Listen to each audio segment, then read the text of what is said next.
কোরআনে পাকের মধ্যে সূরা বাকারার মধ্যে বর্ণনা করেন কাইফা তাকফুরুনা বিল্লাহ কাইফা তাকফুরুনা বিল্লাহি ওয়া কুনতুম আমওয়াতান ফাআহইয়াকুম সুম্মা ইউমীতুকুম সুম্মা ইউহয়ীকুম সুম্মা ইলাইহি তুরজাউন। জোরে জোরে বলুন আল্লাহু আকবার। আল্লাহ রাব্বুল আলামিন বলেন, বান্দারে কিভাবে আল্লাহকে ভুলে যেতে পারো, কিভাবে আল্লাহকে অস্বীকার করতে পারো? বান্দা, তোমার তো কোনো অস্তিত্ব ছিল না। কুনতুম আমওয়াতান, তুমি মৃত ছিলে। ফাআহইয়াকুম, আমি আল্লাহ তোমাকে জীবিত করেছি, তোমার জীবন দান করেছি। এই জীবনটা দিয়ে আল্লাহ বলেন জীবনটাই তোমার শেষ জীবন না, জীবনের পরে আবার মরণ হবে। সুম্মা ইউমীতুকুম, মরণ হলে তোমার জীবন শেষ হয়ে যাবে না। যদি এমন হতো তাহলে দুনিয়াতে যা ইচ্ছা তাই করতে পারতা।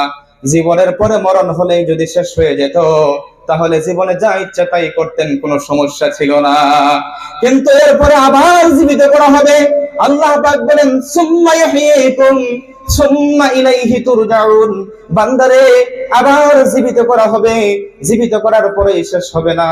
সুম্মা ইলাইহি তুরজাউন, যেই ঠিকানা থেকে তুমি এসেছিলে সেই জায়গায় আবার তোমাকে হাজিরা দিতে হবে, সেখানে আবার ঘুরে যেতে হবে। যেখান থেকে তুমি আসছিলে সেখানে আবার ঘুরে যেতে হবে। কাইফা তাকফুরুনা বিল্লাহ, বান্দারে কিভাবে আল্লাহকে অস্বীকার করতে পারো? কিভাবে তুমি আল্লাহকে ভুলে থাকো দুনিয়ার বুকে? মসজিদে আজান হয়, নামাজের মধ্যে মুসল্লির সংখ্যা নাই। মসজিদের সংখ্যা যদিও বাড়ছে, নামাজের সংখ্যা বাড়ছে না। মসজিদের সংখ্যা যদিও বাড়ছে, মসজিদ আবাদকারীর সংখ্যা বাড়ে নাই, নামাজের সংখ্যা যথেষ্ট কম। ফজরের সময় ঠান্ডার মৌসুমে দেখা যায় 4-5 জন মুসল্লি মসজিদের মধ্যে নামাজ আদায় করে।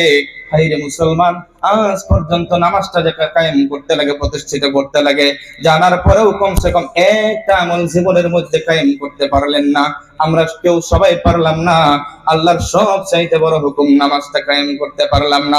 আল্লাহর নবী বলেন কিয়ামতের দিন কঠিন মুসিবতে যখন আপনি হাশরের ময়দানে দাঁড়াবেন, সর্বপ্রথম যে আমলটার হিসাব নেওয়া হবে সেই আমলটাই হবে নামাজ। আল্লাহর নবী বলেন আউয়ালু মা ইউহাসাবু বিহিল আবদু ইয়াউমাল কিয়ামাতি আস-সালাহ। কিয়ামতের দিন সর্বপ্রথম বান্দা তোমার জীবনের যে আমলটার হিসাব হবে সেই আমলটা হলো নামাজ। নামাজ যদি আপনার জীবনে কায়েম করতে পারছেন না, কিভাবে আপনি আল্লাহর কাঠগড়ায় দাঁড়ায় জীবনের আমলগুলির হিসাব দিবেন? একটু চিন্তা করে দেখুন। আজ থেকে নামাজের প্রতিশ্রুতি যদি আমরা দেই, একটু দিলটাকে নরম করে চিন্তা করুন। বহুতবার ওয়াদা করেছেন, তাবলীগ জামাত বহুতবার তাশকিল করেছে, 3 দিনের জন্য গিয়েছেন, 40 দিন চিল্লা লাগানির পরেও বহুত মানুষ নামাজটা কায়েম করতে পারে না।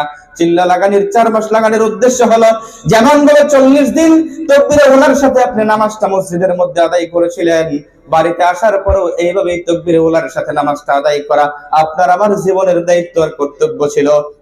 কিন্তু আফসোসের বিষয়, মসজিদে থাকাকালীন আমরা তাকবীরে উলার সাথে নামাজ আদায় করি, কিন্তু বাড়িতে আসার পরে দেখা যায় আস্তে আস্তে জামাত ছুটে, এরপরে নামাজ থেকে এই মানুষগুলি সরে যায়। বড় আফসোসের বিষয়।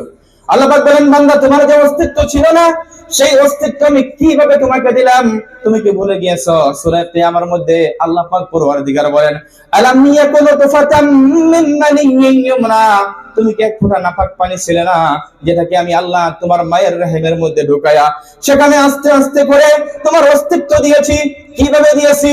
অন্যত্র আল্লাহ পাক বলেন, সুম্মা মিন নুতফাতিন সুম্মা মিন আলাকাতিন সুম্মা মিন মুদগাতিন মুখাল্লাকাতিন ওয়া গায়রি মুখাল্লাকাতিন লিনুবাইয়িনা লাকুম। আমি আল্লাহ তোমার মায়ের রহিমের মধ্যে, মায়ের গর্ভের মধ্যে সেই নুতফাকে ঢোকানোর পরে 40 দিন পর পর একটা আকৃতিকে পরিবর্তন করেছি।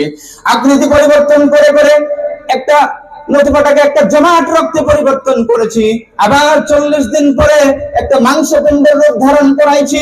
এর 40 দিন পরে আমি আস্তে আস্তে করে তোমার শরীরের আকৃতিটা ধারণ করাইয়া আমি আল্লাহ 120 দিন পরে তোমার ভিতরে রূহ ঢেলে দিয়েছি। বলুন সুবহানাল্লাহ। সেই সময় আপনার আমার কোনো বাহাদুরি ছিল না, কোনো বাহাদুরি আমার আব্বার ছিল না, আমার আম্মার ছিল না। কারো বাবা যদি ভাবতো আমার ছেলে সুন্দর একজন সুদর্শন ছেলে হবে, আমার এবার মেয়ের প্রয়োজন মেয়ে হবে, কিন্তু সেই সময় দেখা যায় কারো ছেলে হয়, কারো মেয়ের প্রয়োজন ছেলে হয়, ছেলের প্রয়োজন মেয়ে হয়। কেউ যদি চায় আমার ছেলে একজন সুস্থ সবল হোক, আল্লাহ ইচ্ছা করলে তাকে ল্যাংড়া লুলাও দিতে পারে। কারো যদি একজন বাবা যদি দুর্বল বাবা হয়, তার ঘরেও সবল সুন্দর সুস্থ ছেলে আল্লাহ পাক দিতে পারে। আল্লাহ পাক বলেন, বান্দারে মায়ের গর্ভের মধ্যে কারো বাহাদুরি চলে না, কারো রাজ চলে না। আমি আল্লাহ যেইভাবে ইচ্ছা করছি এইভাবেই তোমার আকৃতিটা সুন্দর করে বানাইছি। সেখানে আমি ইচ্ছা করলে তোমার ল্যাংড়া বানাইতে পারতাম, লুলা বানাইতে পারতাম, অন্ধ বানাইতে পারতাম, একটা হাত না দিয়েও আমি সৃষ্টি করতে পারতাম। আল্লাহ বলেন, হুয়াল্লাযী ইউসাউবিরুকুম ফিল আরহামি কাইফা ইয়াশা। মাতৃগর্ভের মধ্যে কারো বাহাদুরি চলে না, শুধু একজনের বাহাদুরি চলে। কার? জোরে বলুন কার? আল্লাহর রাজ চলে মাতৃগর্ভের মধ্যে। আল্লাহ যেইভাবে ইচ্ছা সেইভাবে আমাকে বানাইছে, সেইভাবে আপনাকে বানাইছে। আল্লাহ পাক বলেন, বান্দারে কিভাবে আমাকে অস্বীকার করতে পারোস?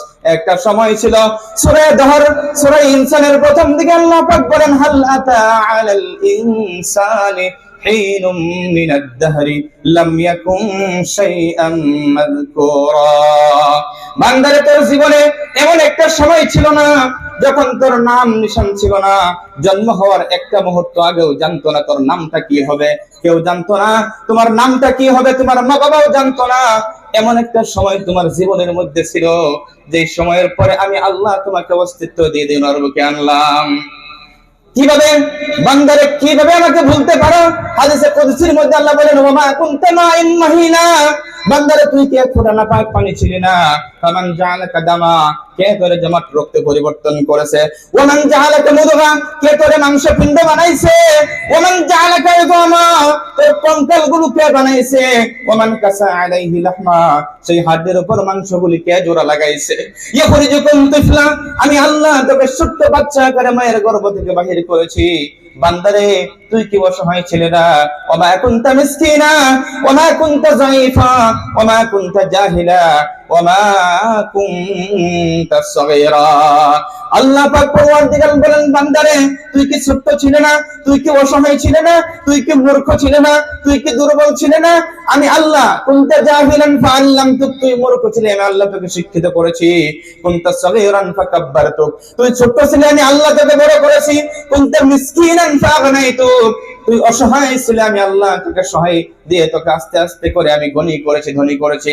আল্লাহ পাক পরওয়ারদিগার বলেন, বান্দারে তুই কেমন অসহায় ছিলে? ফালাকা সিন্নুন তাকতা, তোর একটা দাঁত ছিল না, বিস্কুট কামড় দেওয়ার মতো ক্ষমতা ছিল না, আমি আল্লাহ তোকে সেই ক্ষমতা আস্তে আস্তে করে দান করেছি। ওয়ালা ইয়াদুন তাবদিস, তোর হাত ছিল ধারণ ক্ষমতা ছিল না। ওয়ালা কাদামুন তাসা, তোর পাও ছিল চলার ক্ষমতা ছিল না। কিছুই বলতে পারতি না, শুধু কান্নার আওয়াজ ছাড়া কিছুই জানতি না। সেই কান্নাটাও আমি আল্লাহ শিখাইছি। জোরে জোরে বলুন সুবহানাল্লাহ। আল্লাহ বলেন, আল্লামতুকাল বুকা, তোকে কান্নাটা আমি আল্লাহ শিখাইছি। সেই সময় তোর জবানে কোনো ভাষা ছিল না, শুধু কান্নার আওয়াজ দিয়ে তোর জীবনের সব কাজগুলি তুই হাসিল করে নিতে পারছিলি। আর সেই কান্নার আওয়াজের মধ্যে আমি এমন একটা মুহাব্বতের ঢেউ দিয়েছিলাম, তোর মায়ের আর বাবার কলিজার মধ্যে ঢেলে দিয়েছিলাম, যেই মুহাব্বতের কারণে যখন তুই কান্না করতি, সঙ্গে সঙ্গে তোর মা যত গুরুত্বপূর্ণ কাজেই না থাকুক, সঙ্গে সঙ্গে সে তোর ডাকে সাড়া দিত। আল্লাহ বলেন, আলকাইতু মাহাব্বাতাকা ফি কলবি আবাওয়াইকা, আমি তোর মা বাবার দিলের মধ্যে মুহাব্বত ঢেলে দিয়েছিলাম, যেই মুহাব্বতের টানে ফালা ইয়াশবানি হাত্তা তাশবা, যতক্ষণ পর্যন্ত তুই না খাইতি, তোর না খাওয়ায়া তোর মা কোনোদিন খানা খাইছে না। তুই যতক্ষণ পর্যন্ত ওয়ালা ইয়ারকুদানি হাত্তা তারকুদ, যতক্ষণ পর্যন্ত তুই না ঘুমাইতি, তোর ঘুম না পারায়া তোর মা কোনোদিন ঘুমাইছে না রে। এই মুহাব্বতটা আমি আল্লাহ তোর মায়ের মনের মধ্যে ঢেলে দিয়েছিলাম। জোরে জোরে বলুন আল্লাহু আকবার। আল্লাহ পাক এমন মুহাব্বত করে আমাকে আপনাকে বানাইছে, সেই সময় খাবারের মতো কোন মজবুত বস্তু একটা আপনি বিস্কুট খাওয়ার মতো ক্ষমতা ছিল না, ভাত খাওয়ার কোনো শক্তি ছিল না, মুখে দাঁত ছিল না। আল্লাহ জানে, বান্দারে কিছুই তুই খাইতে পারবি না, আমি সেই সময় তোর খাবারের জন্য এমন একটা সুন্দর খাবারের ব্যবস্থা করেছিলাম। কিভাবে? আল্লাহ বলেন, আনবাতু লাকা আরকাইনি রাকিকাইনি ফি সাদরি উম্মিকা ইউজরিয়ানি লাবানান খালিসা, তোর মায়ের বুকের মধ্যে দুইটা পাতলা রগের ব্যবস্থা করে দিয়েছিলাম, যেখান থেকে আমি আল্লাহ পিওর মিল্কের ব্যবস্থা করে দিয়েছিলাম। হারান ফিশ শিতাই, ঠান্ডার দিনে হালকা হালকা গরম দুধ আমি আল্লাহ বাহির করে দিতাম। ওয়া বারিদান ফিস সাইফি, গরমের দিনে হালকা হালকা ঠান্ডা দুধ আমি আল্লাহ বাহির করে দিতাম। সেই দুগ্ধগুলি পান করে বান্দারে তুই আস্তে আস্তে করে বড় হয়েছিলি, আমি আল্লাহ তোকে এইভাবে বড় করেছি। জোরে বলুন সুবহানাল্লাহ। আল্লাহ বলেন, কাইফা তাকফুরুনা বিল্লাহ, বান্দারে কিভাবে আমাকে অস্বীকার করতে পারোস? দুনিয়ার মায়ায় পড়ে আল্লাহর কথা ভুলে গেছো, করছস। এরপরে আল্লাহ বলেন আল্লাহু আখরাজাকুম মিন বুতুনি উম্মাহাতিকুম লা তা'লামুনা শাইআ, ওয়াল্লাহু আখরাজাকুম মিন বুতুনি উম্মাহাতিকুম লা তা'লামুনা শাইআ। আমি আল্লাহ তোকে তোর মায়ের পেট থেকে বাহির করে আনছি যেই সময় তুই কিছুই জানতি না। লা তা'লামুনা শাইআ ওয়া জা'আলা লাকুমুস সামআ ওয়াল আবসারা ওয়াল আফইদাতা লাআল্লাকুম তাশকুরুন। আমি আল্লাহ শুধু বাহির করে আনছি এমন না রে বান্দা, তোরে আমি কতগুলি সম্পদ দান করেছি, যেই সম্পদগুলি আমি যদি না দিতাম কেউ দেওয়ার মতো কোনো ক্ষমতা ছিল না, কারো শক্তি ছিল না, বাহাদুরি ছিল না। আল্লাহ বলেন ওয়া জা'আলা লাকুমুস সামআ, আমি আল্লাহ তোকে শ্রবণ শক্তি দান করেছি। উযুন মানে কান, সামআন মানে শ্রবণ শক্তি। কান দিলেই যদি কান দিত, শ্রবণ শক্তি যদি আল্লাহ না দিত আপনি কিছুই শুনতে পাইতেন না। বহুত মানুষ আছে কানে শুনে না, তার কান আছে ঠিকই কিন্তু কানের মধ্যে আওয়াজটা পৌঁছে না, ভিতর পর্যন্ত তার ব্রেনের সাথে সংযোগ হয় না। এই যে ক্ষমতা আল্লাহ রাব্বুল আলামিন বলেন আমি আল্লাহ তোকে সামা দিয়েছি, শ্রবণ শক্তি দান করেছি, যার দ্বারা তুই শুনস, দুনিয়ার কথাগুলি শুনলি, কিন্তু আমি আল্লাহর আওয়াজ কানের মধ্যে ঢোকে না। মসজিদের মধ্যে আজান হয়, আল্লাহ দেওয়া সেই কানের শ্রবণ শক্তির দ্বারা মসজিদের আজান আপনার কানের মধ্যে ঢুকে না। আল্লাহ পাক অন্য জায়গায় বলেন যারা নাকি শুনেও না শোনার বাউ ধরে, যারা বুঝেও না বুঝার বাউ ধরে, যারা দেখেও না দেখার বাউ ধরে, তারা হলো চতুষ্পদ জানোয়ার, অথবা বরঞ্চ তার চাইতে আরো নিকৃষ্ট। আমি সংক্ষেপে বলছি, সময় যথেষ্ট কম। আল্লাহ বলেন আমি শ্রবণ শক্তি দিয়েছি, ওয়াল আবসারা, তোকে চোখ দেই নাই শুধু বান্দা, ওয়াল আবসারা মানে দৃষ্টি শক্তি দান করেছি। চোখ আছে, বহুত মানুষ এমন আছে যার চোখ আছে কিন্তু দেখে না, আছে না এরকম মানুষ? চোখ আছে দেখবেন ছায়া রয়েছে কিন্তু দেখে না। এই যে দেখে না, যে এই দেহার যে শক্তিটা দিয়েছে এই মালিকটা কে? আল্লাহ। আল্লাহ এই কথাই বলেন এই যে দৃষ্টি শক্তিটা আমি আল্লাহ তোরে দান করছি, সেই সময় ইচ্ছা করলে আমি তোরে অন্ধ বানায়া জন্ম দিতে পারতাম বান্দা, কিন্তু আমি আল্লাহ মহব্বত করে মায়া করে দৃষ্টি শক্তি দিয়েছি। দুনিয়ার কত কিছু দেখলাম, মোবাইলের মধ্যে কত ফিল্মগুলি ভিডিওগুলি দেখে দেখে সময়গুলি অপচয় করা হয়। একটা সময় ছিল মানুষ ফিল্ম দেখার জন্য সিনেমা হলে যাওয়ার প্রয়োজন ছিল, একটা সময় ছিল মানুষ একটা অন্যায় কাজ করার জন্য একটা প্ল্যাটফর্মের প্রয়োজন ছিল, কিন্তু বর্তমান সময়টা একটা সুযোগময়, আপনি ফিল্ম দেখার জন্য কোথাও যাওয়ার প্রয়োজন নাই যদি আল্লাহর ভয় আপনার অন্তরে না থাকে। আমি একজন আলিম হয়েও কম্বল মুড়া দিয়ে মোবাইলের মধ্যে খারাপ খারাপ সিনগুলি দেখতে পারি কিনা বলেন? যদি আপনি নিজেকে আল্লাহর ভয়ে ভীত সন্ত্রস্ত বলে আল্লাহকে ভয় যদি না করেন, বহুত মানুষ এই মোবাইলের দ্বারা জাহান্নামে চলে যাবে। সোজা একটা রাস্তা মোবাইল, মোবাইলের মধ্যে এমন সব বস্তুগুলি আছে যেগুলোর উপরে মানুষ বেশি বেশি সময়গুলি ব্যয় করে, আর চোখ দিয়ে অন্যায় বস্তুগুলি দেখতে থাকে। বেশি সংখ্যক চোখের জিনা মানুষ মোবাইলের মধ্যে করে। বিশেষ করে আমি যুবকদেরকে বলছি এই মোবাইলের মধ্যে অশ্লীল ভিডিওগুলো, অশ্লীল সিনগুলো, যেগুলা অশ্লীল ভিডিওগুলো, এইগুলা যারা ছাড়ছে তারা তো মা বোন আছে না নাই? আছে তো। কি উদ্দেশ্যে ছাড়ছে? তার একটাই উদ্দেশ্য যে এগুলা তাদের ষড়যন্ত্র হলো এই দুনিয়া থেকে ইসলামকে কিভাবে মেটানো যায়, দুনিয়া থেকে মানুষের ঈমানকে কিভাবে নষ্ট করা যায়, এই ষড়যন্ত্রমূলক একটা ভাব নিয়ে তারা চিন্তা করে ফিকির করে কিভাবে ডাইরেক্ট মোকাবেলা করে তো কিছুই করা যাবে না, এমন কিছু কাজ আমরা করব যেটা আমরা ঘরে বসে বসে করব, আর গোটা পৃথিবীর মানুষ আমাদেরকে অনুসরণ করবে। আমাদের যুবকরা ভাবছে পাইছি সুযোগ, আমরা দেখি।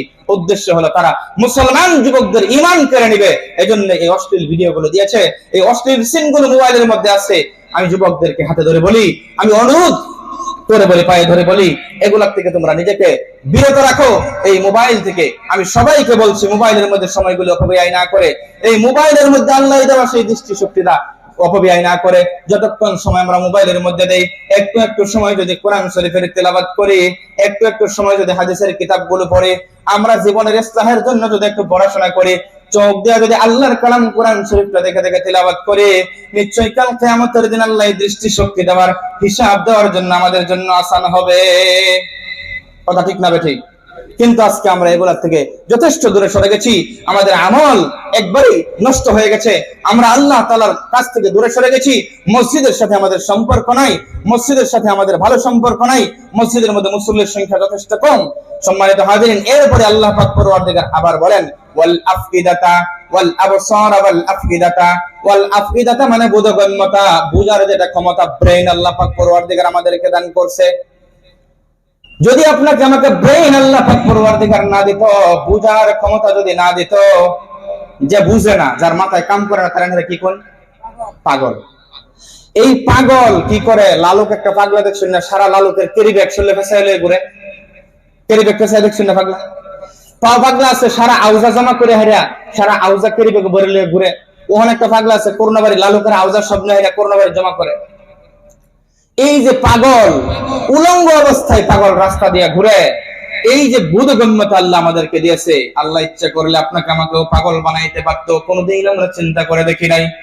আল্লাহ বলেন বান্দারে তোমাকে আমি আফ্রিদা দিয়েছি, বুঝার ক্ষমতা দিয়েছি, ইচ্ছা করলে আমি পাগল বানাইতে পারতাম। ব্রেনটা যদি নষ্ট হয়ে যায় তাহলে সেই মানুষটাকে রশি দিয়ে বেঁধে রাখতে লাগে, কাপড় পরনে কাপড় দেওয়া হয়, কাপড় খুলে ফেলে দেয়, উলঙ্গ হয়ে রাস্তা দিয়ে ঘুরে।